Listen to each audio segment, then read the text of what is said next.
Študenti radi potujemo in obiskujemo evropske prestolnice. Evropska komisija vsako leto poziva prevoznike naj spoštujejo pravice potnikov. Pa jih poznamo. Vemo, kakšne pravice imamo, če zamuja let. Namreč šele, če jih poznamo, jih bomo znali uveljavljati. Po informacije smo šli na zavod PIP, kjer nam bo pravni svetovalec Matevž Kmetec povedal nekaj več o tej temi.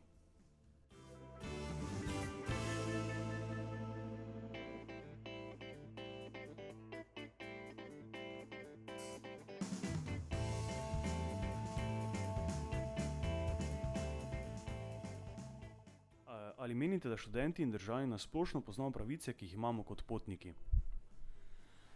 O tem se vedno več govori, tako da bi rekel, da vedno več poznavanja je pa tako, da običajno, da takrat, ko se nam kaj neprijetnega pripeti, takrat se o pravicah pozanimamo, bolj konkretno. Kako pa je z ureditvijo v različnih državah Evropske unije? Evropska unija je edino območje na svetu, kjer je področje pravic potnikov urejeno z enotnimi minimalnimi standardi na vseh prevoznih sredstvih, torej ladjah, letalih, avtobusih, vlakih. Med osnovne pravice pa bi lahko uvrstili pravico do obveščenosti, pravico do pomoči in pravico do nadomestil, če pride do zamude ali odpovedi.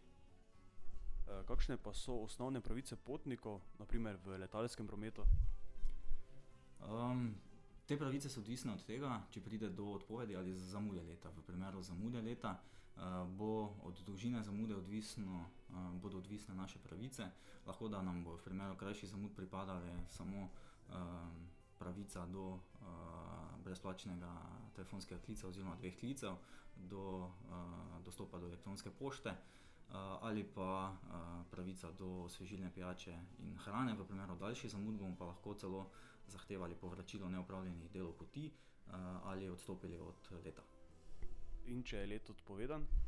Če je let odpovedan, potem bomo lahko zahtevali bodisi povračilo letalske karte, denarja za letalsko karto, ali pa zahtevali brezplačen prevoz v namembni kraj, pri čemer je od nas odvisno, ali se bomo odločili za eno ali za drugo možnost. Ta prevoz v namembni kraj je lahko opravljen pa tudi z drugim prevoznim sredstvom, zato velja razmisliti, če to pravico dejansko želimo. Lahko pa smo upravičeni v tem primeru tudi do odškodnin pod določenimi pogoji. Kakšne so pa naše pravice v avtobusnem prometu? V avtobusnem prometu nam lahko pripada pravica do povračila polovične vrednosti vozovnice ali celotne vrednosti vozovnice, ali pa določene oblike pomoči v smislu hrane, osvežilne pijače ali pa celo namestitve pod določenimi pogoji. Najbrž je podobno tudi, če potujemo z vlakom. Je zelo podobno, s tem, da v tem primeru smo lahko upravičeni v primeru zamud od 1 ure do 2 ur do povračila 25% vrednosti vozovnice, v primeru, da gre za daljšo zamudo od 2 ur do polovične vrednosti vozovnice, vse ostalo pa zelo podobno. Kje lahko dobijo potniki podrobnejše informacije, če jih zanimajo?